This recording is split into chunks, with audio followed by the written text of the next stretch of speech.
ঠিক আছে, মই আজি আৰম্ভ কৰোঁ। ওকে, নাহমাদুহু ওয়া নুছল্লি আলা রাসূলিহিল কারীম, আম্মা বা'দ, ফাআউযু বিল্লাহি মিনাশ শাইতানির রাজীম, বিসমিল্লাহির রাহমানির রাহিম, রাব্বি ইশরাহ লি সাদরি ওয়া ইয়াসসির লি আমরি ওয়াহলুল উকদাতাম মিন লিসানি ইয়াফকাহু কাওলি, রাব্বি জিদনি ইলমা, আল্লাহুম্মা ফাক্কিহনি ফিদ্দীন। গতিকে আমি এই সূৰা ইয়াছিনত আমি আগতে এতিয়ালৈকে দেখা পালো যে আল্লাহ তাআলাই সময়ে সময়ে মানুহৰ হিদায়তৰ কাৰণে, মানুহৰ পথ প্ৰদৰ্শনৰ কাৰণে নবীসকলক পঠিয়ায়, ৰসুলসকলক পঠিয়ায়, আৰু তেওঁলোকৰ যিটো মেইন কাম হৈছে তেওঁলোকৰ পৃথিৱীত, সেইটো হৈছে মানুহক মানে আল্লাহ তাআলাৰ লগত পৰিচয় কৰি দিয়া, হা।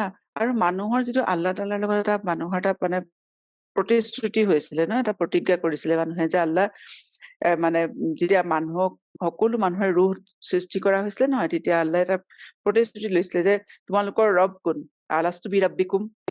তেতিয়া সকলোৱে কৈছিলে আল্লাহ নিঃসন্দেহে তুমি আমাৰ ৰব হয়, হয় নে নহয়? আৰু সেই প্ৰতিশ্ৰুতি লোৱাৰ পিছত আল্লাহ তাআলা পৃথিৱীলৈ ল'লে, ঠিক আছে। আৰু পৃথিৱীত কি হৈছে, আল্লাহ তাআলাই মানুহক আল্লাহৰ যিটো চিষ্টেম, যিটো নিজাম বুলি কয়, সেইটো প্ৰতিষ্ঠা কৰিবৰ কাৰণে পঠিয়াইছিলে, আচলতে স্থাপন কৰিবৰ কাৰণে। কিন্তু মানুহ কি হৈছে, পৃথিৱীলৈ আহি মানুহে নিজৰ সেই দায়িত্বটো পাহৰি যায়, নিজৰ দায়িত্ব মানুহে পাহৰি গ'ল। আৰু সেইকাৰণে আল্লাহ তাআলাই সময়ে সময়ে কি কৰে, ৰসুল বা পয়গম্বৰ পঠিয়াই, নবীসকলক পঠিয়াই আল্লাহ তাআলাই মানুহক এই কথা সোঁৱৰাই থাকে। ইয়াতো আমি দেখা পাইছো যেতিয়া নবী সাল্লাল্লাহু আলাইহি ওয়াসাল্লাম, তেখেত যিহেতু আখৰি নবী, কিয়ামতৰ আগলৈকে আৰু কোনো নবী আহিবলৈ নাই, কোনো ৰসুল আহিবলৈ নাই, আৰু গতিকে আল্লাহ তেওঁক মানে যিটো আল্টিমেট শৰীয়ত আছে, সেই শৰীয়ত দি পেলাই আল্লাহ পঠিয়ালে। কিন্তু তেওঁ যেতিয়া মক্কাৰ মানুহখিনি তেওঁক মক্কালৈ পঠিয়াইছিলে আল্লাহ, মানুহখিনিৰ ওচৰলৈ যেতিয়া পঠিয়ালে, তেতিয়া মানুহখিনি কি হৈছে, তেওঁক মানে নামানিলে, অস্বীকাৰ কৰিলে। কাৰণ তেওঁ যিটো বস্তুৰ প্ৰতি মানুহক দাৱাত কৰিছিলে যে তোমালোকে পৃথিৱীত যি কাম কৰিছা সেই কামৰ তোমাক হিচাপ দিব লাগিব, মানুহক পুনৰ উঠোৱা হ'ব মৰাৰ পিছত, হয় নহয়? আৰু আখিৰত হ'ব, জান্নাত জাহান্নাম আছে। যিহেতু মানুহে এই বস্তুবোৰ দেখা নাই না, আমি নিশ্চয়কৈ দেখা নাই, কোনো পৃথিৱীত থাকিলে কাৰো কাৰণেতো সম্ভৱ নহয় যে পৃথিৱী থকা দিনত মানুহে মানে কবৰৰ অৱস্থা দেখা পাব বা জান্নাত জাহান্নাম দেখা পাব, কোনো দেখা নাই। আমি চকুৰে দেখি আছো যে মানুহ মৰি আছে, পৃথিৱীত মানুহ হেৰি হৈ আছে, কিন্তু কোনো উঠি অহা নাই। গতিকে ৰসুলসকলৰ সেই কথা মানি ল'বলৈ মানুহৰ অকণ টান হয়, মানুহে টান পাইছিলে, হা। সেইকাৰণে তেওঁলোকে কি হৈছে, বাৰে বাৰে অমান্য কৰে। আৰু সেই মানুহবোৰক বুজাবৰ কাৰণে আল্লাহ তাআলাই বিভিন্ন ধৰণৰ উদাহৰণ দিছে যে যে আল্লাহ এই পৃথিৱীখন সৃষ্টি কৰিছে, এই পৃথিৱীত তোমালোকে যি বস্তু খাইছা, তোমালোকে খোৱা বোৱা কৰিছা, সেইবোৰ আল্লাহ কেনেকে সৃষ্টি কৰিছে, গছ গছনি কেনেকে সৃষ্টি কৰিছে, যে এবাৰ মৰি যোৱা গছ, হা, এটা গুটিৰ পৰা আকৌ কেনেকে ডাঙৰ গছ এজোপালৈ সৃষ্টি মানে পৰিণত হ'ব পাৰে, হয় নহয়? গতিকে আল্লাহ যদি সেই কামটো আল্লাহৰ কাৰণে সম্ভৱ হৈছে, তেনেহলে মানুহক মৰাৰ পিছত উঠোৱাটো আল্লাহৰ কাৰণে কোনো ডাঙৰ কথা নহয়, হা। যিকোনো বস্তু সৃষ্টি কৰিব আল্লাহৰ কাৰণে কোনো ডাঙৰ কথা নহয়। গতিকে এই বস্তুবোৰ নহয়, আল্লাহ মানুহক বিভিন্ন ধৰণে, যে মানুহক আকৌ উঠাব, বিভিন্ন ধৰণে বিভিন্ন উদাহৰণে আল্লাহ তাআলাই কোৰআন শৰীফত বুজাইছে। প্ৰথমতে আমি দেখা পালো যে আল্লাহ আগৰ অতীতৰ উদাহৰণ দিছে, যে ৰসুলসকলে যি কথা কয় তেওঁলোকে সঁচা কথা কয়, যদিও তোমালোকে নাই দেখা, মানুহে নাই দেখা, সকলো কথাই সঁচা কথা, হা, সকলো কথাই হ'ব। দ্বিতীয়তে আল্লাহ আগৰ উদাহৰণবোৰ দিছে, মানুহৰ আগৰ দিনত কি কৰিছিলে মানুহে, আৰু তাৰ দৰে ৰাসূলুল্লাহ সাল্লাল্লাহু আলাইহি ওয়াসাল্লামক আল্লাহ সান্তনা দিছে যে যেতিয়াই আপুনি আল্লাহৰ কথা কব, যেতিয়াই মানুহৰ নিজৰ ডিজায়াৰৰ এগেইনষ্টত কথা কব, মানুহে নামানিবই, কিন্তু তাৰ কাৰণে এইটো নহয় যে ৰাসূলুল্লাহ সাল্লামে নিজৰ কাম বাদ দিব, ঠিক আছে। গতিকে তেওঁ নিজৰ কাম কৰি যাব, কোনোবা নহয় কোনোবা মানুহেতো শুনিব। কিন্তু আমি দেখা পাওঁ যেতিয়াই দিনে ইছলামৰ কথা হওক বা হক কথা হওক, বেছিখিনি মানুহে নুশুনে। আকছাৰিয়ত বুলি কৈছে কাৰণ আল্লাহ, আকছাৰ লা ইউমিনুন, বেছিখিনি মানুহে, মেজৰিটিয়ে কি হৈছে, ইমান নানে, খুব কম মানুহে ইমান আনে। আৰু দ্বিতীয়তে যিটো মানে তবলিগৰ দাৱাতৰ কাম, নবীসকলৰো পয়গম্বৰসকলৰো মানে এটাই কাম, যে তেওঁলোকৰ কাম হৈছে আল্লাহৰ যিটো মেছেজ, যিটো দাৱাত, সেইটো মানুহৰ মাজত পहुঁচাই দিয়াটো, ঠিক আছে। বাকী মানুহে হিদায়ত আনে নানে সেইটো আল্লাহ তাআলাৰ কাম, কাক হিদায়ত দিব লাগে কাক দিব নালাগে সেইটো আল্লাহে দিব, ঠিক আছে। গতিকে সেইটো যদি কোনোবাই নানে, তাৰ অৰ্থ এইটো নহয় যে পয়গম্বৰসকলে নিজৰ কাম বন্ধ কৰি দিব, ঠিক আছে। তৃতীয়তে তাৰপিছতে আল্লাহ তাআলাই বিভিন্ন ধৰণৰ যেতিয়া উদাহৰণ দিছে, তাত প্ৰথমতে পৃথিৱীৰ কথা কৈছে আল্লাহ, কাৰণ আমি সদায় দেখি থকা বস্তু। আৰু কোৰাণ শ্বৰীফত আল্লাহ যিমান উদাহৰণ দিছে নহয়, সকলোবোৰ কি হৈছে আপোনাৰ মানুহে নিজে যিবোৰ বস্তু অনুভৱ কৰে, নিজে যিটো বস্তু দেখা পাই থাকে, তাৰে আল্লাহ তাআলাই উদাহৰণ দিছে। হা, কৈছে তোমালোকে ইমান বস্তু আল্লাহৰ ইমান আয়াত দেখিছা, তোমালোকে এই যে সৃষ্টি ইমান বস্তুবোৰ দেখিছা, এই এটা বস্তুটো মানুহে নিজে সৃষ্টি কৰা নহয়, হয় নে নহয়? গতিকে ইমান বিশাল, ইমান চিষ্টেমেটিক, ইমান মানে সুন্দৰ বস্তু সৃষ্টি কৰিছে আল্লাহে। গতিকে আল্লাহ যদি এই সকলোবোৰ সৃষ্টি কৰিবলৈ সক্ষম, তেনেহলে মানুহক আকৌ পুনৰ উঠাবলৈ আল্লাহ কিয় সক্ষম নহব? তাৰপিছতে আল্লাহ কি কৈছে যে যেতিয়া মানুহ মানে, আৰু সিহঁতি এইটো বস্তু কয় যে মানুহ মৰাৰ পিছত কেনেকে উঠি আহিব, হয় নে নহয়? তে আল্লাহে কৈছে যে আল্লাহৰ কাৰণে কোনো ডাঙৰ কথা নহয়। পৃথিৱীলৈ এবাৰ মানুহ যেতিয়া মৃত্যু হয় পৃথিৱীত, তেতিয়া পৃথিৱীলৈ আৰু ঘূৰি নাহে। পৃথিৱীলৈ ঘূৰি অহাটো সম্ভৱ নহয়। সেইটো আল্লাহে তেনেকে মানুহক দিয়াই নাই, তেনেকে বনোৱাই নাই। বুজিছে? কিন্তু মানুহ এবাৰ উঠিব, আৰু সেইদিনাখন যেতিয়া মানুহ উঠিব নহয়, তেতিয়া কি হব? মানুহ আল্লাহৰ ফালে যাব, নিজৰ ৰবৰ ফালে ঢপলিয়াব। ঠিক আছে? গতিকে এতিয়া তাৰপিছত আমি চাম যে এতিয়া আল্লাহে কৈছে যে মানুহ কেনেকে মানে, সকলোবোৰ মানুহ কেনেকে শেষ হব, মানে পৃথিৱীখন কেনেকে শেষ হব, কোন মানে কি অৱস্থা হব সেইদিনাখন। হা, কৈছে মা ইয়ানজুৰুনা ইল্লা সাইহাতান ৱাহিদাতান তাখুযুহুম ওয়া হুম ইয়াখিসিমুন, আয়াত নম্বৰ 49 ৰ পৰা, যে মা ইয়ানজুৰুনা ইল্লা সাইহাতান ৱাহিদাতান, যে প্ৰকৃততে সিহঁতি অপেক্ষা কৰি আছে, ইয়ানজুৰ ইন্তজাৰ কৰি আছে, তাৰমানে সিহঁতি কোনে? এই কাফিৰবোৰে। কাৰণ মুমিনসকলেতো জানেই যে আহিব, কিন্তু বাকী কাফিৰবোৰ কৈছে সিহঁতি নামানে। যেতিয়াই ৰাসূলুল্লাহ ইছলামে বা আন পয়গম্বৰ সকলো যেতিয়া সিহঁতক কয় যে এটা দিন আহিব, যিদিনাখন কিয়ামত হব, তেতিয়া সিহঁতি কয় আমিতো ৰখি আছো, আমাৰ ওপৰত কিয় কিয়ামত নাহে, আমাৰ ওপৰত কিয় আজাব নাহে? সেইকাৰণে আল্লাহে কৈছে যে মাই ইয়াজুৰুনা, যে সিহঁতি অপেক্ষা কৰি থকা নাই, কিন্তু মাত্ৰ এটা বিকট মানে ভয়ংকৰ শব্দৰ কাৰণে, ভয়ংকৰ নিনাদ, ভয়ংকৰ চিঞৰ এটাৰ কাৰণে, এটা খালি শব্দ হব, তাখুযুহুম ওয়া হুম খিসিমুন, আৰু সিহঁতক সকলোকে আগুৰি ধৰিব। তাখুযুহুম ওয়া হুম খিসিমুন, যে সিহঁতি সেই সময়ত কি হৈছে? তৰ্ক বিতৰ্ক বা বাক বিতণ্ডা বা কাজিয়াত লিপ্ত থাকিব। ঠিক আছে? গতিকে যেতিয়া মানে মানুহখিনি যেতিয়া ৰাসূলুল্লাহ ইছলামৰ আগত যেতিয়া মানে তৰ্ক বিতৰ্ক কৰিছে যে কেতিয়া কিয়ামত হব, কেলে নহৈছে, তেতিয়া আল্লাহে কৈছে সিহঁতি বাছ সেইটো কথাৰ কাৰণে ইন্তজাৰ কৰি আছে, সেইটো কথাৰ কাৰণে ৱেইট কৰি আছে, তাৰ পৰা সিহঁতি সেইটো কথাতে সময় নষ্ট কৰি আছে, যে কিন্তু আচলতে হব। সেইদিনাখন কি হব? কিয়ামত কেনেকে আৰম্ভ হব? যে এটা মাত্ৰ শব্দ হব, চাইহা হব, এটা মাত্ৰ, ৱাহিদা। মানে চাইহা হৈছে মানে বিৰাট ডাঙৰ চিঞৰ, মানে আৰ্তনাদ বুলি কব। এটা বিকট শব্দ হব, আৰু যাৰ ফলত কি হব? মানুহৰ মাজত এটা ত্ৰাসৰ সৃষ্টি হব, আতংকৰ সৃষ্টি হব।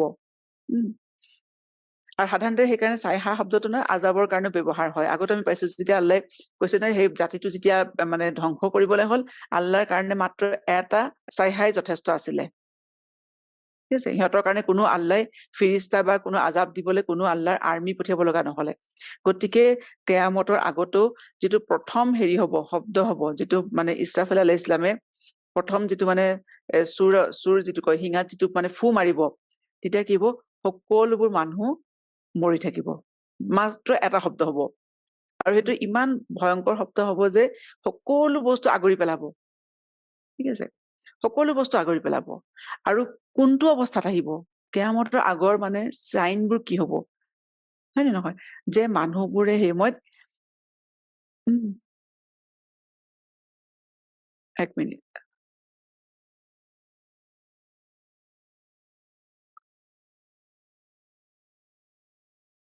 মানুহবোৰে মানে কি হব?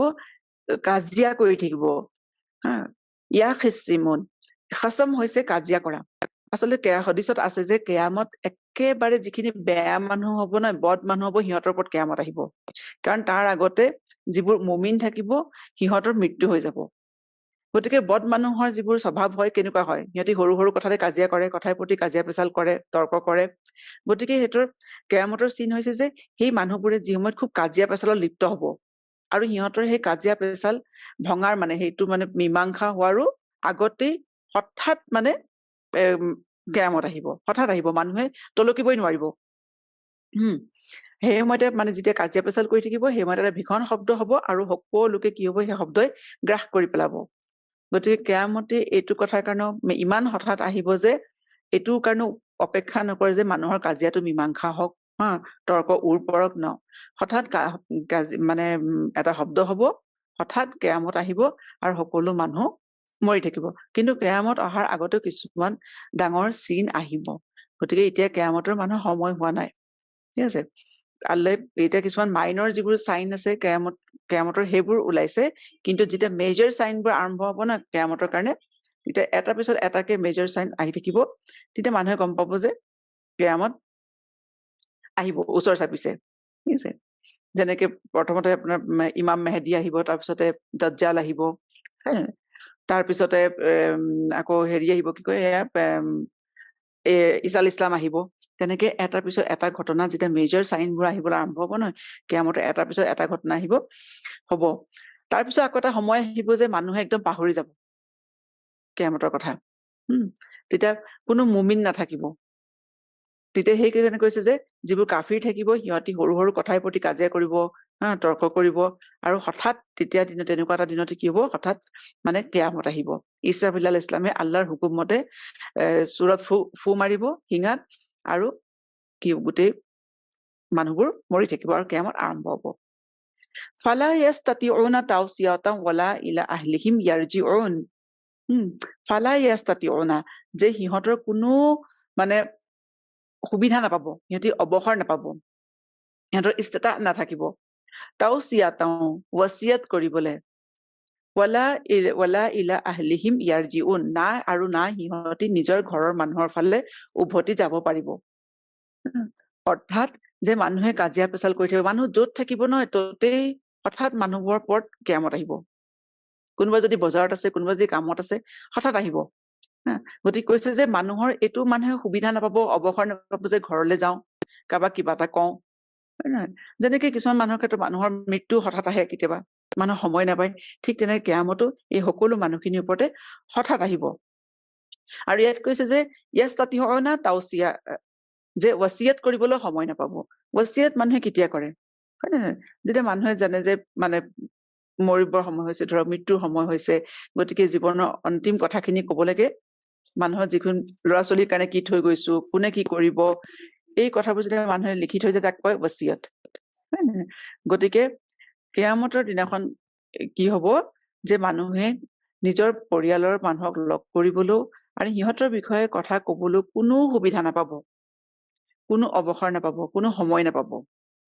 ইমান আকস্মিকভাৱে হ'ব যে মানুহে তলকিবই নোৱাৰিব, না মানুহ নিজৰ পৰিয়ালৰ ওচৰলৈ ঘূৰি আহিব পাৰিব। গতিকে কৈছে যে আল্লাহ তাআলাই যে মৰাৰ পিছত কোনো মানুহ পৃথিৱীলৈ আৰু ঘূৰি নাহে, কোনো আহিব নোৱাৰে। কাৰণ ইহঁতি কাফিৰবোৰে, মক্কাৰ কাফিৰখিনি এইটো কৈছিলে না ৰাসূলুল্লাহ সাল্লাল্লাহু আলাইহি ওয়াসাল্লামক, যে যদি আল্লাহ যদি পুনৰ উঠাই, তেনেহ'লে আমাৰ আগৰ পূৰ্বপুৰুষসকলকে উঠাব নোৱাৰে, তেওঁলোকক আনি দেখুৱাওক, হয় নহয়, তেতিয়া আমি মানিম। তেতিয়া আল্লাহে কৈছে যে না, কোনো মানুহ এবাৰ মৃত্যু হৈ গ'লে পৃথিৱীলৈ আৰু ঘূৰি নাহে, ঘূৰি আহিব সেই আল্লাহৰ ওচৰলৈ। গতিকে এইকেইটা কথা পতা বস্তু, এইকেইটা আয়াতৰ পৰা কথা এটা গম পোৱা গৈছে যে কেয়ামত কি হ'ব, হঠাৎ হ'ব, মানুহে তলকিব নোৱাৰিব, আকস্মিকভাৱে আহিব, আৰু মানুহে কাজিয়াও মীমাংসা কৰিবলৈ সময় নাপাব, ইমান হঠাৎ হ'ব। আৰু দ্বিতীয়তে হৈছে যে মৃত্যুৰ পিছত এই পৃথিৱীলৈ আৰু মানুহ ঘূৰি আহিব নোৱাৰে। ওয়ানুফিখা ফিছ চুৰি ফাইদাহুম মিনাল আজদাসি ইলা ৰাব্বিহিম ইয়ানচিলুন, আৰু শিঙাত ফুক দিয়া হ'ব।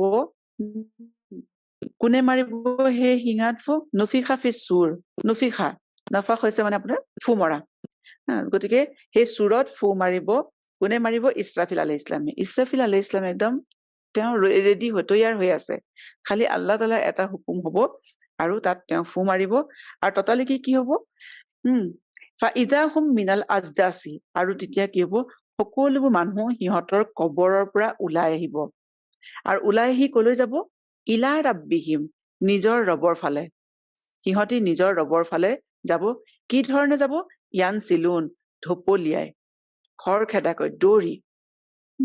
অৰ্থাৎ যেতিয়া ইছৰাফিল আলাইহিছ ইছলামে যেতিয়া মানে চূৰত ফু মাৰিব, চূৰ মানে হৈছে বিগুল বা শিঙা, তেতিয়া ইমান ডাঙৰ এটা শব্দ হব যে সেই শব্দত সকলো মানুহ যিমান মুৰ্দা আছে, আৰু কিয়ামতৰ আগত জানিব সকলো মানুহে মৰিব, যিমান মুৰ্দা আছে সকলোবোৰ উঠি আহিব।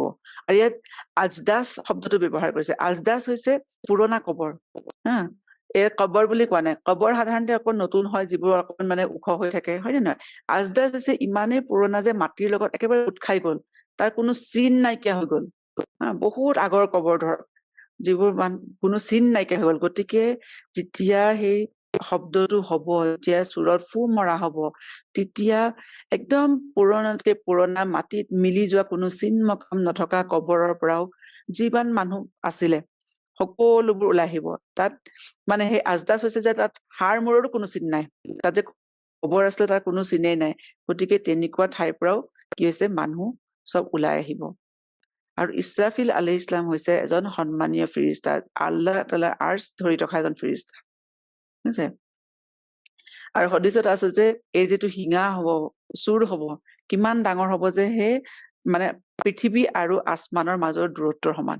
গতিকে তাৰ শব্দ কিমান বেছি হব, কিমান ডাঙৰ শব্দ হব, হয় নহয়? সেই শব্দত কি হৈছে, কোনো মানুহ, কোনো মুৰ্দা সোমাই থাকিব নোৱাৰিব, সকলো মুৰ্দা তাৰ পৰা ওলাই আহিব। কোনোবা পানীত ডুব গল, তাৰ পৰা ওলাই আহিব, কাৰোবাৰ দেহা পুৰি ছাই হৈ গল, বতাহত মিলি গল, তেনে মানুহ কি হব, সু শৰীৰে উঠি আহিব। কাৰণ সেইদিনাখন মানুহৰ শৰীৰ আৰু ৰুহ আল্লাহ তাআলাই লগ লগাই দিব, আৰু সেই শৰীৰ আৰু ৰুহ একেলগে লগ লগাই দিয়াৰ পিছত একেলগে উঠি আহিব। শৰীৰ আৰু যেনেকে মানুহ পৃথিৱীত থাকে সেই ধৰণে মানুহ উঠি আহিব। আৰু সেই সময়ত মানুহৰ মানে এনেকুৱা হব নহয়, টোপনিৰ পৰা উঠি অহা নিচিনা হব, মানে হঠাৎ মানুহ উঠি আহিব, কি হৈছে মানে মানে মানে হেৰি হব, মানুহে আৰু তলকিবই নোৱাৰিব, আৰু চাৰিওফালে মানুহ দেখা পাব। তেতিয়া মানুহে গম পাব যে কিবা এটা বিপদ হৈছে। কাৰণ যেতিয়া চাইৰেন হয়, ডাঙৰ চাইৰেন হয়, তেতিয়া কি হয়, বিপদৰ সংকেত। গতিকে সেইদিনাখন মানুহৰ বিপদৰ মানুহে গম পাব। কিন্তু সেইদিনাখন মানুহ কি হব, নিজৰ পৰিয়াল বা বন্ধু বান্ধৱৰ ওচৰলৈ দৌৰি নাযায়। সেইকাৰণে কলৈ দৌৰি যাব কৈছে আল্লাই, যে সিহঁতি নিজৰ ৰবৰ ফালে দৌৰি যাব। ইয়ানচিলুন, একদম খৰখেদাকে। নাচাল হৈছে আচল তললে নামি আহা, তললে নামি আহোঁতে সাধাৰণতে কি হয়, মানুহ অকণ খৰকে আহে নহয়। গতিকে সেইদিনাখন মানে মানুহে ভয়ত মানুহ কি হব, ইফাল সিফাল যাব, আৰু আল্টিমেটলি যেতিয়া সিহঁতক মতা হব এইফালে আহা, হচৰৰ ময়দানৰ ফালে, তেতিয়া সকলো মানুহ কি হৈছে, হচৰৰ ময়দানৰ ফালে, অৰ্থাৎ নিজৰ ৰবৰ ফালে ঢপলিয়াই যাব, হয় নহয়? মানুহৰ পৃথিৱীত মানে কিমান হেৰি হয় না, আল্লাহ ৰাতিপুৱা উঠিবলৈ মানুহৰ দিগদাৰ, হেৰি কৰিবলৈ দিগদাৰ। কিন্তু সেইদিনাখন মানে আমি এলাৰ্ম বাজি থাকিলেও মানুহৰ উঠিবলৈ কিমান কষ্ট, টোপনি নাভাঙে। কিন্তু সেইদিনাখনৰ এলাৰ্ম এনেকুৱা হব যে সকলো মানুহ উঠিবলৈ বাধ্য হব। পুৰণা কবৰৰ পৰা কিমান আগতে মানুহ মৰি যোৱা মানুহ চব ওলাই আহিব, কোনো মানুহ বাচি নাযায়, সকলোৱে নিজৰ ৰবৰ সন্মুখত থিয় হব লাগিব। যেতিয়া সিহঁতি ওলাই আহিব, তেতিয়া সিহঁত মানুহবোৰে কি কব, কালু ইয়া ৱাইলানা, সিহঁতি কব যে সৰ্বনাশ আমাৰ, ইয়া ৱাইলানা, আমাৰ সৰ্বনাশ, মাম বা আছনা মিম মাৰকাদিনা, কোনে আমাক আমাৰ নিদ্ৰা স্থানৰ পৰা উঠালে, মাম বা আছনা, কোনে উঠালে আমাক, মিম মাৰকাদিনা, মাৰকাদ হৈছে হোৱা জেগা, আমাৰ হোৱা ঠাইৰ পৰা, আমাৰ মানে হোৱা ঠাইৰ পৰা আমাক কোনে উঠাই আনিলে। অৰ্থাৎ কবৰৰ পৰা উঠাটো মানুহৰ টোপনিৰ পৰা উঠাৰ নিচিনাই অৱস্থা হব, যে মানুহ, আৰু সেইদিনাখনৰ বিপদ ইমান হব যে মানুহৰ কবৰৰ মানে যিবোৰ শাস্তি হব নহয়, সেয়াও মানুহক সেই দিনাখনৰ কিয়ামতৰ দিনাখনৰ বিপদতকে কমেই নিচিনা লাগিব। গতিকে মানুহে এনেকুৱা লাগিব যে কবৰত শুই থাকোতে, বিছনাত শুই থাকোতেই ভাল আছিলে আজিৰ দিনটোতকে। কাৰণ সেইদিনাখনৰ একটো বহুত দীঘল দিন হব, মানুহৰ কাৰণে কষ্ট হব, কোনো ধৰণৰ উচিলা নাথাকিব মানুহে যে সহায় লব কাৰোবাৰ পৰা। গতিকে মানুহে কব যে আমাক টোপনিৰ পৰা কোনে উঠাই আনিলে, সৰ্বনাশ আমাৰ। কিন্তু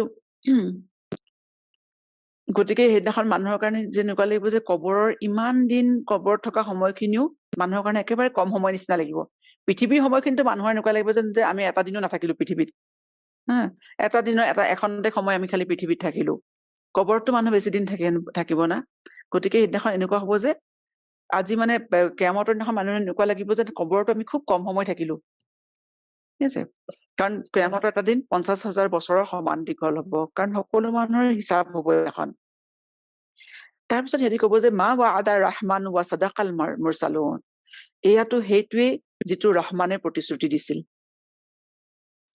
তেতিয়া মানুহৰ মনত পৰিব, যেতিয়া মানুহে নিজ চকুৰে দেখিব নহয়, পৃথিৱীতো মানুহে সিহঁতি কৈছিলেন যে আমি দেখা পালেহে বিশ্বাস কৰিম। গতিকে সেইদিনাখন যেতিয়া দেখা পাব মানুহে, যেতিয়া সেইদিনাখন বিশ্বাস কৰিব, সেইদিনাখন সিহঁতি মানি ল'ব যে হাদা মা ৱাআদা ৰহমানো, এয়াইতো ৰহমানে মানে ৱাদা কৰিছিলে, প্ৰতিশ্ৰুতি কৰিছিলে। ৱা সাদাকাল মুৰসালুন, আৰু ৰসুলসকলে এই বিষয়েতো কৈছিলে, তেওঁলোকে এই বিষয়ে কৈছিলে, গতিকে এই কথা সঁচা আছিলে, সাদাকা, তেওঁলোকৰ কথা সত্য আছিলে। গতিকে আমি তেওঁলোকৰ কথা কিয় মানি নললো? কিন্তু মুমিন এয়া কোনে কব? এয়া কব কাফিৰবোৰে। কাৰণ মুমিনসকলেতো মুমিনসকলেতো মানি লৈছিলে না, মুমিনসকলেতো জানে যে এনেকুৱা এটা দিন আহিব, হিচাপ হব। গতিকে মুমিনসকলৰ কাৰণে কোনো ডাঙৰ কথা নহয়। কিন্তু কাফিৰবোৰৰ কাৰণে সেইদিনাখন হঠাৎ আহিব, হঠাৎ যেতিয়া সিহঁতি উঠিব, তেতিয়া সিহঁতি ৰিয়েলাইজ কৰিব যে সিহঁতি পৃথিৱীত কি বস্তু হেৰুৱাই থৈ আহিছে, কি বস্তু সিহঁতি অস্বীকাৰ কৰি থৈ আহিছে। আৰু এটা কথা জানিব যে পৃথিৱীত আল্লাহ তাআলাই যে নিজক মানে আল্লাহক যে জানিবলৈ দিয়া নাই বা আল্লাহক দেখুওৱা নাই, আল্লাহ গায়েবত থাকে, বা জন্নত বা জহন্নাম গায়েবত আছে। আমাৰ গায়েবত মানে কি? আমি চকুৰে দেখা নাপাওঁ, সকলো বস্তু আমাৰ আগত এখন পৰ্দা দি থোৱা হৈছে, আমাৰ পৰা লুকুৱাই ৰখা হৈছে মানুহৰ পৰা। গতিকে এইটো বস্তু কিহৰ কাৰণে কৰা হৈছে? যদি এই বস্তুবোৰ, যদি গায়েবৰ বস্তুবোৰ যদি আগত মানুহৰ আগত দেখুৱাই দিয়া হয় নহয়, তেতিয়া ইমান আনিবলৈ কোনো কষ্ট নহয় মানুহৰ। কোনো মানুহে মানে কাফিৰ নহয়, কোনো মানুহে মানে হেৰি নহয়, অমান্য কৰিবলৈ নহয়। কাৰণ মানুহ চব দেখা পোৱাৰ পিছত মানুহে কোনো অমান্য অস্বীকাৰ কৰিব নোৱাৰে আল্লাহ তাআলাৰ কুদৰত। কিন্তু মানুহৰ আচল পৰীক্ষাই হৈছে নেদেখাকে বিশ্বাস কৰা। আচল পৰীক্ষাই সেইটো পৃথিৱীত, যে আল্লাহক নেদেখাকে আল্লাহৰ আয়াতবোৰ চাই আল্লাহক বিশ্বাস কৰা, আল্লাহক মানি লোৱা, আল্লাহৰ হুকুম মানি লোৱা। আৰু আল্লাহক বিশ্বাস কৰা মানে কি? আল্লাহৰ হুকুম মানি লোৱা, হয়নে নহয়? আমি এতিয়া কোনোবা এখন ঠাইৰ যেতিয়া ৰুল ফল' কৰো, কোনোবা এখন জেগাৰ আইন কানুন যেতিয়া ফল' কৰো, জানো যে এখন চৰকাৰ আছে, হেৰি আছে, হয় নহয়? গতিকে জনাৰ পিছত মানিবলৈ ইমান দিগদাৰ নহয়। কিন্তু আল্লাহক নেদেখাকে আল্লাহৰ হুকুম মানি চলিব লাগিব। আল্লাহক নেদেখাই আল্লাহ যিবোৰ কৈছে, আল্লাহ কৈছে নামাজ পঢ়া, আল্লাহ কৈছে ৰোজা ধৰা, আল্লাহ কৈছে মানুহৰ লগত ভালে থকা। গতিকে আল্লাহক নেদেখাকে মানিব লাগিব। সেইটোৱে হৈছে মানুহৰ পৰীক্ষা। দেখা পোৱাৰ পিছতো কোনো পৰীক্ষা নাথাকে, হয় নাই? গতিকে সেইদিনাখন যেতিয়া কাফিৰবোৰে দেখা পাই যাব সকলো মানুহে, গতিকে সেইকাৰণে কোৱা হৈছে যে, আৰু মওতৰ সময়তো মানুহে দেখা পায় ফিৰিষ্তা, হয় নাই? ফিৰিষ্তা সকলো গায়েবৰ বস্তু, গতিকে মওতৰ সময়তো দেখা পায়। গতিকে সেইকাৰণে কৈছে যে সেই সময়ৰ তৌবা আৰু তৌবা নহয়, কাৰণ সেই সময়তো মানুহে পস্তাব, সেই সময়তো মানুহে তৌবা কৰিব, কিন্তু সেই সময়ত তৌবা কবুল নহয়। কাৰণ কেলে? তেওঁলোকে অলৰেডি দেখা পাই গ'ল। দেখা পোৱাৰ পিছত আৰু কোনো পৰীক্ষা নাথাকে, আৰু পৰীক্ষা নাই যে তাত তৌবাও নাই। সেইকাৰণে এটি কব যে হাজা মা ৱাআদাৰ ৰহমান, যে এইটোৱেতো প্ৰতিশ্ৰুতি দিছিল ৰহমানে। আৰু ইয়াত চাব ৰহমান শব্দটো বাৰে বাৰে ব্যৱহাৰ হৈছে, আজাবৰ ক্ষেত্ৰতো হৈছে, আল্লাহৰ প্ৰতিশ্ৰুতিৰ ক্ষেত্ৰতো। কাৰণ সেই সময়ত মানুহখিনিয়ে আল্লাহ তাআলাক ৰহমান জানিছিলে সিহঁতি, কিন্তু এক আল্লাহ বুলি মানি ল'ব নোৱাৰিছিলে সিহঁতি। কাৰণ আল্লাহৰ লগত অন্যান্য হেৰিবোৰো, সিহঁতি দেৱ দেৱীবোৰো পূজা কৰিছিলে, শিৰক কৰিছিলে, ঠিক আছে? গতিকে যে কৈছে যে সিহঁতি কৈছে, আৰু এইখিনি কথাই, এই বিষয়টো আমাক ৰসুলসকলে, পয়গম্বৰসকলে এই পয়গামেটো আনিছিলে, গতিকে তেওঁলোক কিমান সত্য আছিলে সেই কথা সেইদিনাখন কি হৈছে, কাফিৰবোৰে গম পাব, আৰু সিহঁতি সেইদিনাখন উপলব্ধি কৰিব পাৰিব।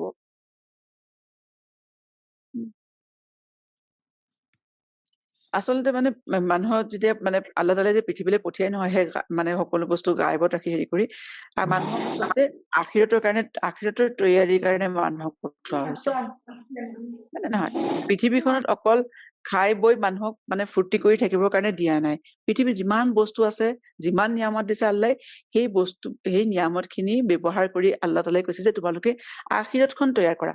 কাৰণ পৃথিৱীখনক, হদিছত আছে যে পৃথিৱীখন হৈছে খেতি পথাৰ, আখিৰতৰ কাৰণে খেতি পথাৰ। যি ধৰণে মানুহে ইয়াত ৰুব, সেই ফচলে কি হৈছে মানুহে আখিৰতত কাটিব। সেইকাৰণে মানুহক পৃথিৱীখনত সেইকাৰণে পঠোৱা হৈছে, সকলো বস্তু আল্লাহৰ নিয়ামত ব্যৱহাৰ কৰা, কিন্তু নিজৰ আখিৰত মানে শুধৰাই লোৱা। আৰু সেই কথাটো সোঁৱৰাবলৈকে আল্লাহ তাআলাই কি কৰে, সময়ে সময়ে নিজৰ পয়গম্বৰসকলক পঠিয়ায়। আৰু পয়গম্বৰসকলেও কি হৈছে মানুহক নিজৰ আচল ডেষ্টিনেশ্যনৰ ফালে সদায় দাৱাত দিয়ে। গতিকে কিয়ামতৰ দিনাখন যেতিয়া সঁচাকৈ মানে কাফিৰবোৰে নিজ চকুৰে দেখা পাব নহয়, যিটো মানে পয়গম্বৰসকলে কৈছিলে এইটো সঁচা হল, সেইদিনাখন সিহঁতৰ স্বতঃস্ফূৰ্তভাৱে সিহঁতৰ মুখৰ পৰা ওলাব যে ৰহমানৰ প্ৰতিশ্ৰুতি পুৰা কৰিলে, ৰহমানে প্ৰতিশ্ৰুতি পুৰা কৰিলে আৰু ৰচুলসকলৰ কথা কিমান সত্য আছিলে। গতিকে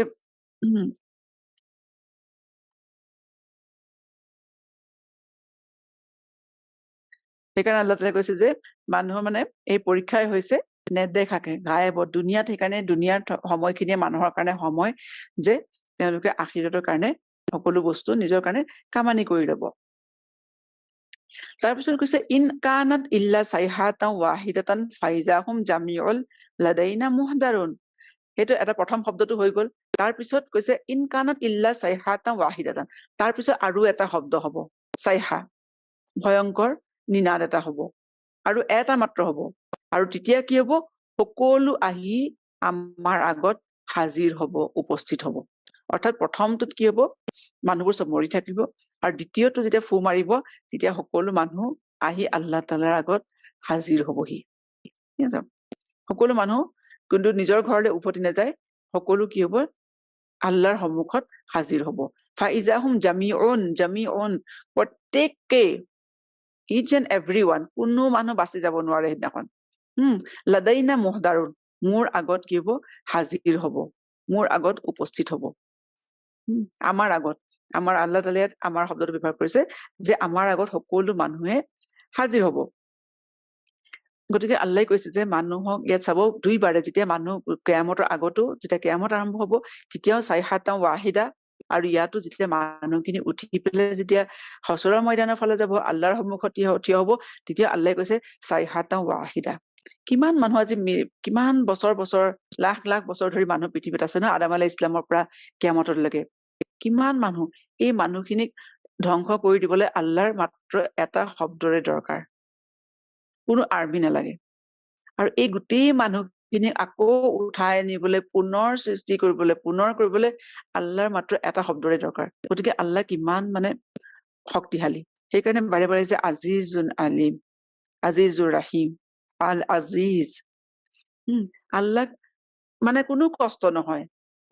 আল্লাহ খালি কৈ দিয়ে যে কোন হৈ যায়, আৰু বস্তুটো হৈ যায়। সেইকাৰণে কৈছে এটা মাত্ৰ শব্দ আদিৰ পৰা অন্তলৈকে, সেইটোৱে যথেষ্ট। এটা শব্দই যথেষ্ট, সকলো মানুহ শেষ হৈ যাব, আৰু এটা শব্দই যথেষ্ট আদিৰ পৰা অন্তলৈকে সকলো মানুহকে উঠাবলৈ আৰু সকলো মানুহ আল্লাহৰ ফালে লৈ আহিবলৈ। আচলতে দুনিয়াত না মানুহৰ কি হৈছে, মানুহৰ আল্লাহ চইচ দিয়ে যে আল্লাহৰ ফালে ইচ্ছা কৰিলে আহা বা নাহা। মানুহে ইচ্ছা কৰিলে আল্লাহৰ ৰচুলসকলৰ পয়গম্বৰসকলৰ দাৱাতত মানুহে লব্বাইক কৈ আল্লাহৰ ফালে যাব পাৰে, বা মানুহে আল্লাহৰ অস্বীকাৰ কৰিব পাৰে, সেই পয়গামৰ অস্বীকাৰ কৰিব পাৰে, সেই পয়গাম নামানো বুলি ক'ব পাৰে। কিন্তু যেতিয়া মানুহক দ্বিতীয়বাৰৰ কাৰণে উঠোৱা হ'ব মৌতৰ পিছত, সেইদিনাখন মানুহৰ ওচৰত আৰু কোনো চইচ নাথাকে। যিটো উইল পাৱাৰ যে আমি কওঁ আল্লাহ যে দিছে মানুহক, সেইটো পৃথিৱীলৈকেহে। সেইকাৰণে পৃথিৱীত আল্লাহ দিছে, মানিলে মানা, নামানে সেইটো আল্লাহ মানুহক সুবিধা দিছে। আৰু কোনো মখলুককে আল্লাহ দিয়া নাই সেই পাৱাৰ। আমি আগতো দেখিছো না, আল্লাহ সূৰ্য চন্দ্ৰ কৈছে, গছ গছনি, এই সকলোবোৰ কথা কৈছে, ইমান ডাঙৰ হেৰি, হয় না? মুস্তাকাৰিল্লাহ আল্লাহ কৈছে যে সিহঁতি নিজ কক্ষপথত, মানে যিটো সিহঁতক দিয়া হৈছে, যি ধৰণে সিহঁতক তকদিৰ বনোৱা হৈছে, সেইমতে সিহঁতি কৰি থাকে। কিন্তু সিহঁতক কোনো উইল পাৱাৰ দিয়া হোৱা নাই। সেইকাৰণে সূৰ্যটো কেতিয়াও ক'ব নোৱাৰে যে মই আজি ওলাম, কাইলৈ নোলাও, বা আজি মই অমুক জেগাত ওলাম, আজি হেৰি নকৰো, কোনেও ক'ব নোৱাৰে। একমাত্ৰ মানুহক আল্লাহ সেই উইল পাৱাৰ দিছে পৃথিৱীত, যে তোমালোকে আল্লাহৰ হুকুম মানি চলা বা নচলা সেইটো তোমালোকৰ ওপৰত কথা। কিমানখিনি চইচ আল্লাহ মানুহক পৃথিৱীত দিছে, কিন্তু কিয়ামতৰ দিনাখন কি হ'ব? কোনো চইচ নাথাকে। সেইকাৰণে কৈছে না জামিউল লাদাইনা মুহদাৰুন, বাছ সিহঁতি সকলোবোৰ আহি আমাৰ আগত উপস্থিত হ'ব। সেইদিনাখন মানুহ কোনো পলাব নোৱাৰে, নাযাওঁ বুলি মানুহে ক'ব নোৱাৰে, তাৰমানে কাৰণ এটা মানুহৰ চইচে নাথাকে। যেনেকে এই বস্তুবোৰৰ কোনো আল্লাহৰ বাকী মখলুকবোৰৰ যেনেকে চইচ নাই, আল্লাহ যি ধৰণে কৈছে তেনেকে চলিবলৈ, সেইদিনাখন মানুহৰ অৱস্থাও তেনেকুৱা হ'ব, কোনো চইচ নাথাকিব। মাত্ৰ এটা খালি মানে শব্দ হ'ব, আৰু সকলো মানুহ আহি আল্লাহৰ সন্মুখত নিজে নিজেই থিয় হ'বহি। কোনো পলাই হাৰিব নোৱাৰে, কোনো ওজৰ আপত্তি দিনাখন মানুহৰ নাখাতে।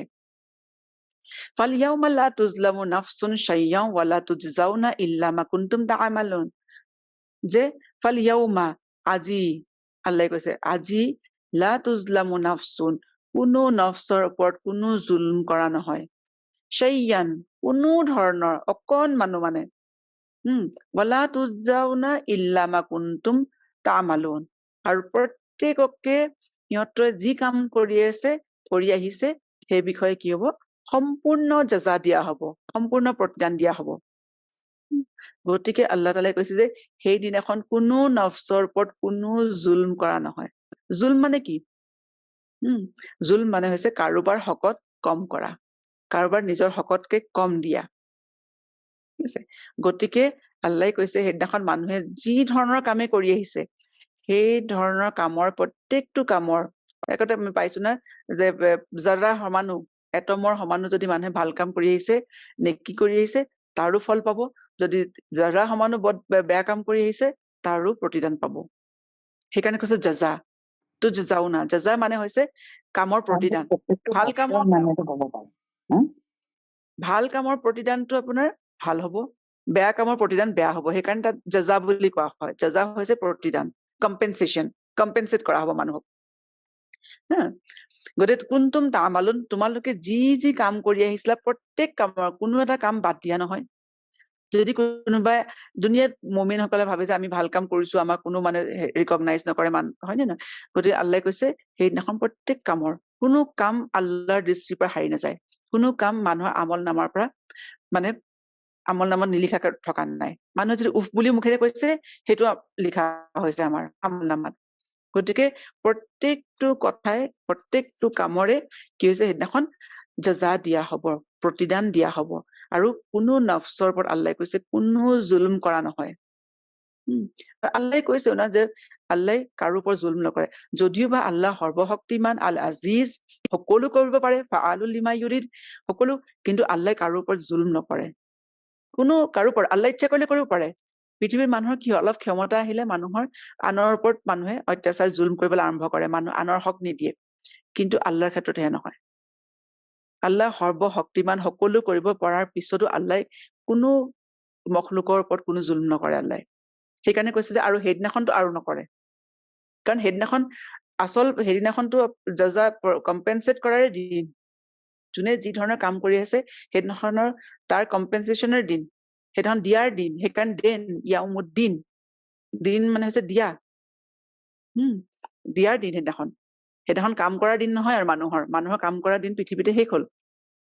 গতিকে সেইদিনাখন আল্লাহ তাআলাই জাজা দিব, কম্পেনচেট কৰিব, সকলোকে দিব, কাৰো ওপৰত কোনো ধৰণৰ মানে জুলুম কৰা নহয়, অত্যাচাৰ কৰা নহয়। আৰু কৈছে যে মা কুন্তুম তামালুন, যে তোমালোকে যিবোৰ কৰি আহিছা, অৰ্থাৎ ইয়াত কৈছে আমি যিবোৰ মানুহে কাম কৰি গৈছে, কিন্তু কাম কৰি যোৱাৰ বাহিৰেও আৰু কিছুমান আছে যিবোৰো আল্লাহে জাজা দিব। যেনে খালি ইয়াত কাম কৰা মানে কি, একচন নহয় জানো? কিন্তু কিছুমান আছে যেনে মানুহে নিয়ত কৰিলে, ভাল কামৰ নিয়ত কৰিলে কামটো কৰিব নোৱাৰিলে, তেতিয়া কি হ'ব? তেতিয়াও সেইটো লিখি ৰখা হয় আমল নামাত। আৰু কি হ'ব তেতিয়া? তাৰো আল্লাহে জাজা দিব। সেইটো স্বভাৱত লিখি ৰখা হয়। ঠিক তেনে কোনোবাই বেয়া কামৰ নিয়ত কৰিছিলে, কিন্তু বেয়া কাম কৰিম বুলি ভাবিছিলো কিন্তু নকৰিলে, তেতিয়াও কি হয়? আল্লাহ তাআলাই এটা স্বভাৱৰ তাত এটা লিখি দিয়া হয় আমল নামাত, আৰু তাৰো সেই স্বভাৱৰো সেই নেকিৰো বদলা সম্পূৰ্ণ দিয়া হ'ব। গতিকে কাম কৰা আৰু কিছুমান মানুহে ইৰাদা কৰা বা নিয়ত কৰাৰ ওপৰতো মানুহে কামটো আমল কৰিব নোৱাৰিলে, কিন্তু তাৰো কি হৈছে? বদলা দিয়া হ'ব। সকলো ভাল নিয়তৰে হওক বা নিয়তৰে হওক কামটো কৰিব নোৱাৰিলেও কি হৈছে? তাৰ বদলা প্ৰতিদান দিয়া হ'ব। নিয়তৰ ভিত্তিতো মানুহে প্ৰতিদান পাব। ঠিক তেনেদৰে মানুহৰ মানে কি হ'ব? মানে বেয়া কাম কৰিলে ঠিক তেনেদৰে তাৰ প্ৰতিদান পাব, তাৰ কম্পেনচেট কৰা হ'ব। আৰু সেইদিনাখন যিমানবোৰ মানুহৰ কাম আছে নহয়, আমালবোৰ যিবোৰ আছে, যিবোৰ আমি দেখা নাপাওঁ দুনিয়াত, সেইবোৰ কি হ'ব? আল্লাহ তাআলাই তাক এটা ৱেইটেজ দিব, আৰু সেইবোৰ কি হ'ব? জোখা হ'ব মিজানত, তোলাচনীত। তাক এটা শ্বেপ দিয়া হ'ব আৰু তাৰ ৱেইট দিয়া হ'ব, আৰু সেইবোৰ কি হৈছে? জোখা হ'ব।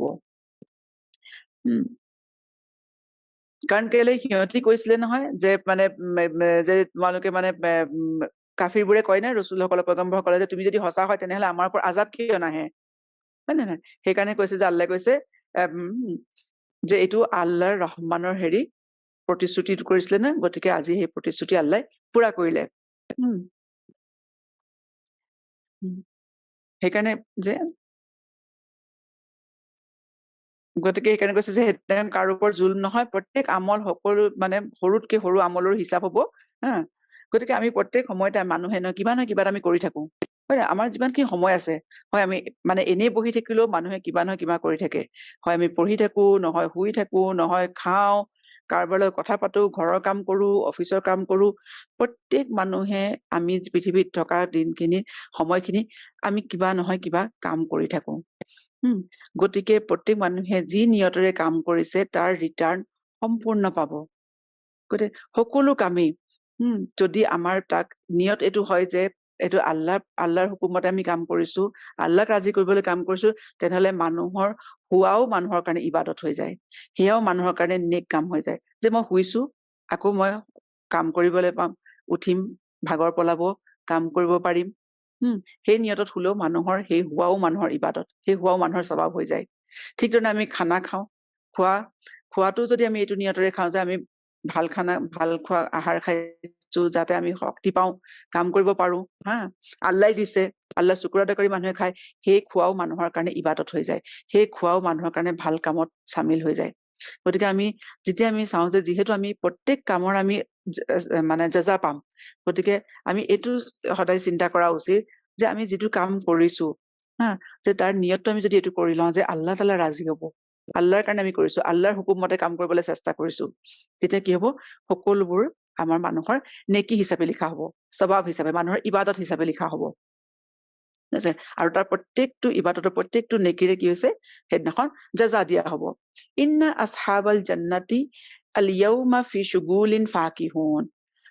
এতিয়া কৈছে যে যেতিয়া চব হিচাপ হৈ যাব, মানুহ জন্নতবাসী জন্নতলৈ যাব, আৰু জাহান্নামৰ মানুহখিনি জাহান্নামত যাব, তে জন্নতৰ মানুহখিনিৰ লগত কি হব, সিহঁতৰ কেনেকুৱা অৱস্থা হব। ইন্না আসহাবাল জান্নাত, যে আসহাবাল জান্নাত জন্নতবাসী, আল ইয়াউমা আজিৰ দিনটোত, ফি শুগুলিন, যে সিহঁতি সিহঁতি কি হব, আনন্দত সিহঁতি আত্মহাৰা হৈ থাকিব। শুগুল, সিহঁতি মশগুল হৈ থাকিব। মশগলা হৈছে বা শুগল বা মশগলা হৈছে এনেকুৱা ধৰণৰ ব্যস্ততা যাৰ কাৰণে মানুহে আন কামত মন দিব নোৱাৰে, মানে চব পাহৰি যায়, এনেকুৱা ধৰণৰ ব্যস্ত হৈ থকা। যেনেকে সাধাৰণতে মানুহ মানে খুব একান্তপতীয়াকে কৰা, মন দি কৰা, হয় নাই? কোনবোৰ কাম মানুহে একান্তপতীয়াকে কৰে, ধৰক যিবোৰ কাম মানুহে কৰি ভাল পায়, হয় না, আমাৰ যিবোৰ কাম পচন্দৰ কাম, ভাল পোৱা কাম, তেনেকুৱা কাম কৰি থাকিলে কি হয়, কেতিয়াবা মানুহে সময় চাবলৈও পাহৰি যায়, ভোক পিয়াহো পাহৰি যায়, তাক কয় শুগল, মশগুল। মানে ইমান মন দি কামটো কৰা, ইমান মানে কামটোত মশগুল হৈ যোৱা, মানে হৈ যোৱা, সোমাই পৰা, যে আৰু কোনো মানে খবৰ নাথাকে মানুহৰ, বাকী কি হৈছে কোনো খবৰ নাই। গতিকে যেতিয়া মানুহে জন্নতলৈ যাব, জন্নতবাসী যেতিয়া জন্নতৰ নিয়ামত দেখাব, পৃথিৱীতে মানুহে নিয়ামত দেখা পায়, মানুহ পাহৰি যায় চব বস্তু, হয় নে নহয়? যে আমি আকৌ আমাৰ মানে আচল উদ্দেশ্য কি, কিন্তু জন্নতত যেতিয়া মানুহে নিয়ামত দেখাব, জন্নতো নিয়ামতৰ মানে তাৰ মানে নিয়ামতেৰে পৰিপূৰ্ণ। গতিকে সেই নিয়ামত দেখা পাই মানুহে সকলো পাহৰি থাকিব, চব জন্নতবাসীয়ে পৃথিৱীৰ দুখ কষ্ট পৰা আদি কৰি কোনবা আহিছে, জাহান্নামত কোন আছে, কি হৈছে, মানুহে পাহৰি যাব। সেইকাৰণে কৈছে শুগুলিন, যে সিহঁতে শুগল হৈ যাব, আৰু সিহঁতে ইমান নিয়ামত পাব যে সিহঁতৰ মানে বাকী সিহঁতি সেই নিয়ামতত ইমান ব্যস্ত হৈ যাব, চব কথা পাহৰি যাব সিহঁতি, ঠিক আছে? কাৰণ কেলে, যেতিয়া এজন মুমিন বান্দাই দুনিয়াত যেতিয়া আল্লাহৰ কাৰণে যেতিয়া বস্তু ত্যাগ কৰে, হয় নে নহয়, আল্লাহৰ কাৰণে কষ্ট কৰে, আল্লাহৰ কাৰণে ৰাতিপুৱা উঠিলে নিজৰ টোপনি ত্যাগ কৰিলে, আল্লাহৰ কাৰণে মানুহ ভোক পিয়াহত আছে, আল্লাহৰ কাৰণে মানুহে মানুহৰ ওপৰত চবুৰ কৰিছে, মানুহৰ লগত মিলি আছে, হয় নে নহয়? গতিকে তাৰ বদলা আল্লাহ তেওঁলোকক মানে জন্নতত এনেকুৱা ধৰণে দিব যে সকলো দুখ কষ্ট, যে আল্লাহৰ কাৰণে যি দুখ কষ্ট সহ্য কৰিছিলে, সেই সকলোবোৰ কম্পেনচেট কৰা হব, আৰু তেওঁলোক ইমান ধৰণে মশগুল হৈ থাকিব যে তেওঁলোকে বাকী চব পাহৰি যাব, আৰু সেই এনজয়মেন্ট, তেওঁলোকে মানে ফাকিহুন, তেওঁলোকে ফূৰ্তিত থাকিব। ফাকিহা হৈছে সেইজন তেনেকুৱা মানুহ যি মানে খুব আনন্দ মনেৰে থাকে, নিজেও ফূৰ্তিত থাকে আৰু আনকো মানে ফূৰ্তিত ৰাখে, পৰিৱেশটো ফূৰ্তি মানে কৰি ৰাখে, আনন্দমুখৰ কৰি ৰাখে, তেনে মানুহক কয় ফাকিহা। গতিকে জন্নতৰ সকলো মানুহে আনন্দ থাকিব, কাৰণ কোনো দুখ কষ্ট নাথাকিব, মানুহৰ টেনচন নাই, ষ্ট্ৰেছ নাই। গতিকে কিছুমান মানুহ থাকে না, যে মানে য'তে যায় ধৰক মানে পৰিৱেশটো ধুনীয়া কৰি দিয়ে, সুন্দৰ কৰি দিয়ে, লাইভলি কৰি দিয়ে, হয় নহয়, তেনেকুৱা মানুহক কয় ফাকি, গতিকে ফাকিহুন, যে তেওঁলোক মানে একদম ফূৰ্তিত থাকিব। আৰু ফাকিহা হৈছে ফ্ৰুটকো কয়, ফল মূলক কয়। গতিকে আৰু কিছুমান মানুহ থাকে ন যে সিহঁতে মানে কোনো কথাতে ফূৰ্তি নালাগে, সদায় গুমুঠা হৈ থাকে। মানে ভালেই পাইছে নে বেয়া পাইছে মানুহ ধৰিবই নোৱাৰি, নহয় জানো? দুনিয়াৰ নিয়ামত আছে কিন্তু সুখী হবই নাজানে মানুহে, হয় নাই? কিন্তু কিছুমান মানুহ আছে অলপ কথাতে সুখী হয়, অলপ কথাতে ফূৰ্তি পায়, আনন্দিত হয়। গতিকে যেতিয়া মানে দুনিয়াৰ অকমান নিয়ামত পালে তেওঁলোকে আনন্দ পায়, ফূৰ্তি পায়, কিন্তু জন্নততো আল্লাহ নিয়ামতে উপচাই দিব।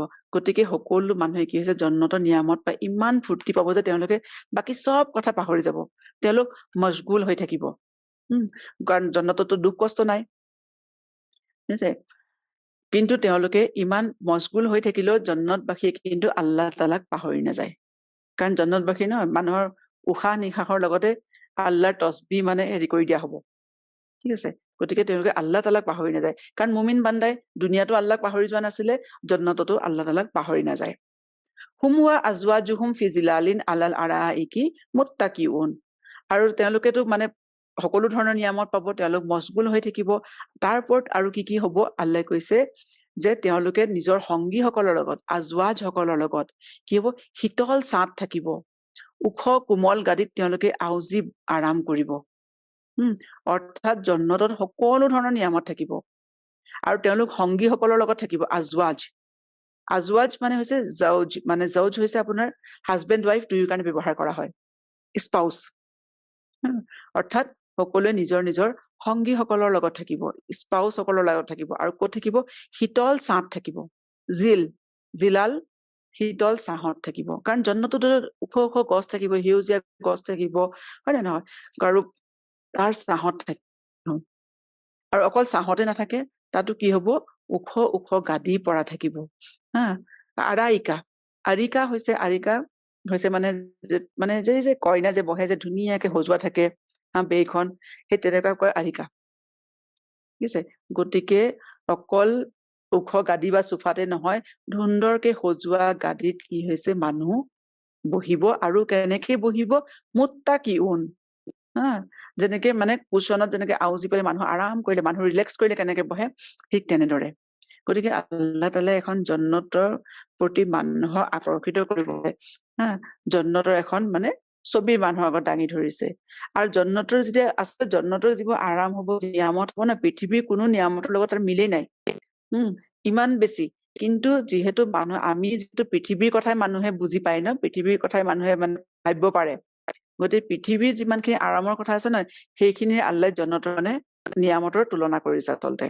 কিন্তু জন্নত তাতকে বহুত বেছি ওপৰৰ, যে জন্নত এনেকুৱা বস্তু যিখন মানে মানুহে কোনো মানুহে চকুৰে দেখিছে, না কোনো মানুহে তাৰ বিষয়ে শুনা পাইছে, না কোনো মানুহৰ অন্তৰে সেই বিষয়ে মানে ভাবিব পাৰে, অনুভৱ কৰিব পাৰে, ঠিক আছে? কিন্তু ইয়াত যিমানবোৰ আল্লাহ জন্নতৰ হেৰি দিছে, ডেছক্ৰিপশ্যন দিছে, আচলতে সেয়া হৈছে কি হেৰি কাৰণে, মানে মানুহে বুজি পাবৰ কাৰণে, আৰু জন্নতৰ প্ৰতি মানুহক আকৰ্ষিত কৰিবৰ কাৰণে।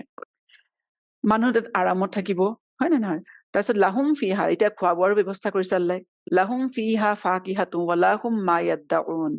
তেওঁলোকৰ কাৰণে তাত সকলো ধৰণৰ ফল মূল থাকিব, সকলো ধৰণৰ, তেওঁলোকে যি বিচাৰে।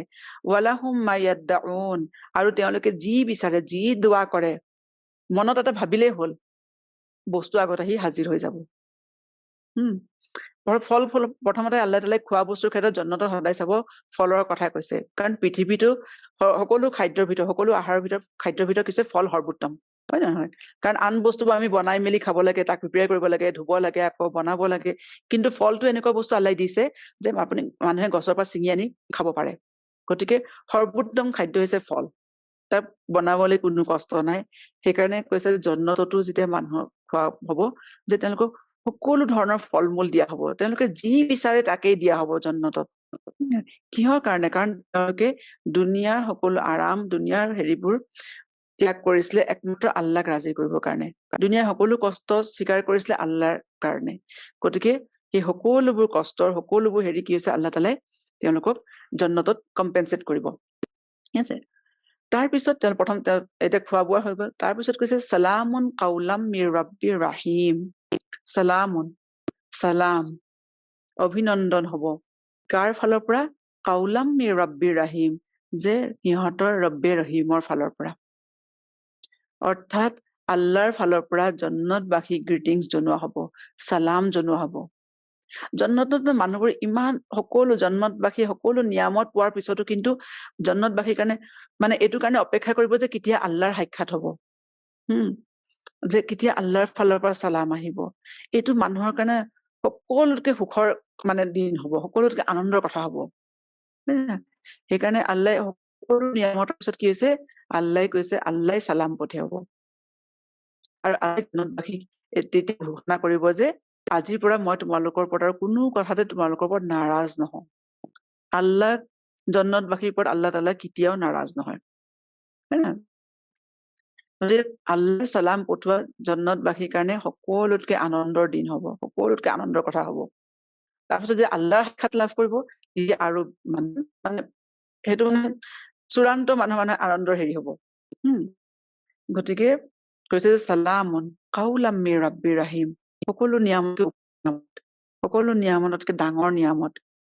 আৰু মানুহৰ আচলতে কি হয়, আমি দুনিয়াত থাকিলে আমি জন্নত বিচাৰো, জহন্নাম বিচাৰো, কিন্তু কোনো আল্লাহ তাআলাক লগ কৰিবলৈ বা আল্লাহক দেখা পাবলৈ মানুহে কোনো ইচ্ছা নকৰে, নহয়?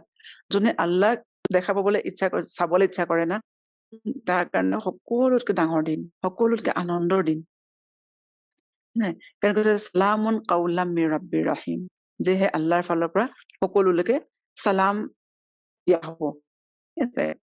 ৱামতাজুল ইয়াউমা আইয়ুহাল মুজৰিমুন, আৰু সেইদিনাখন মুজৰিমবোৰক কোৱা হ'ব যে ৱামতাজু, আঁতৰি যোৱা। অৰ্থাৎ মুমিনসকলৰ ওচৰৰ পৰা আঁতৰি যোৱা, আল্লাহৰ দৃষ্টিৰ আগৰ পৰা আঁতৰি যোৱা। সিহঁতি কাৰণ দুনিয়াত আল্লাহ তাআলাক সিহঁতি উপেক্ষা কৰিছিল, আল্লাহ সিহঁতি মানি নলৈছিল, আল্লাহৰ কথা শুনিলে সিহঁতি আঁতৰি গৈছিল। সেইকাৰণে কিয়ামতৰ দিনাখনো আল্লাহে ক'ব যে তোমালোক আজি আল্লাহৰ ওচৰৰ পৰা আঁতৰি যোৱা। সেইদিনা আল্লাহ সিহঁতক ইগনৰ কৰিব। গতিকে আৰু তাৰ ঠাইত মুমিনসকলৰ কি হ'ব, মুমিনসকলক আল্লাহ সকলো ধৰণৰ নিয়ামতেৰে উপচাই দিব। গতিকে আজি মই ইয়াতে সামৰিছো, এইটো 59লৈকে হ'ল। ইনশাআল্লাহ নেক্সট দুটা হেৰিত আমাৰ শেষ হৈ যাব, ঠিক আছে? গতিকে আমি এইটো দেখা পালো যে যেতিয়া আল্লাহ মানে জন্নতৰ কথা কয়, নহয়, তেতিয়া কি হৈছে, আল্লাহ জন্নতৰ ডেছক্ৰিপশ্যন দিবৰ কাৰণে দুনিয়াৰ যিখিনি আৰাম, দুনিয়াৰ যিখিনি আল্লাহ নিয়ামত দিছে তাৰ লগত তুলনা কৰে, কিন্তু একচুৱেলি জন্নত তাতকে বহুত বেছি ওপৰৰ। জন্নতৰ কি আৰাম হ'ব, কি নিয়ামত হ'ব, মানুহে ভাবিব নোৱাৰে। কাৰণ ইমানখিনি মানুহে দেখাই নাই চকুৰে কেতিয়াও, ঠিক আছে? আৰু দ্বিতীয়তে এই যে মানে যিদিনাখন মুজৰিম হৈছে অপৰাধীবোৰক, হয় নে নহয়, কাফিৰবোৰক কোৱা হ'ব যে তোমালোক আঁতৰি যোৱা। কাৰণ সেইদিনাখন আচলতে কি হয়, সিহঁতি দুনিয়াত মুমিনবোৰক দিগদাৰ কৰে, আল্লাহৰ কথা শুনিলে সিহঁতি আঁতৰি যায়। গতিকে সেইদিনাখন সিহঁতক কোৱা হ'ব তোমালোক আঁতৰি যোৱা, তোমালোক আৰু মানে আল্লাহৰ ওচৰত তোমালোক নাথাকিবা। তাৰপিছতে সিহঁতক কি হ'ব, কাফিৰবোৰক কি হ'ব, অপমানিত কৰা হ'ব। মুমিনসকলক কি হ'ব, সেইদিনাখন কাফিৰবোৰৰ ওপৰত হাঁহিব আৰু সিহঁতক ঠাট্টা কৰিব, কাৰণ সেইটো সুযোগ দিয়া হ'ব না, কম্পেনচেট কৰা হ'ব। লা ইউজলামু, যে সেইদিনাখন নাফচান, কোনো নফচকে সেইদিনাখন জুলম কৰা নহয়। গতিকে মানে যোনে যি ধৰণৰ কাম কৰিছে সেই ধৰণৰ প্ৰতিদান কিয়ামতৰ দিনাখন আল্লাহ তাআলাই মানুহক দিব। সুবহানাকাল্লাহুম্মা বিহামদিকা নাশহাদু আল্লা ইলাহা ইল্লা আনতা নাস্তাগফিৰুকা ওয়া নাতুবু ইলাইক।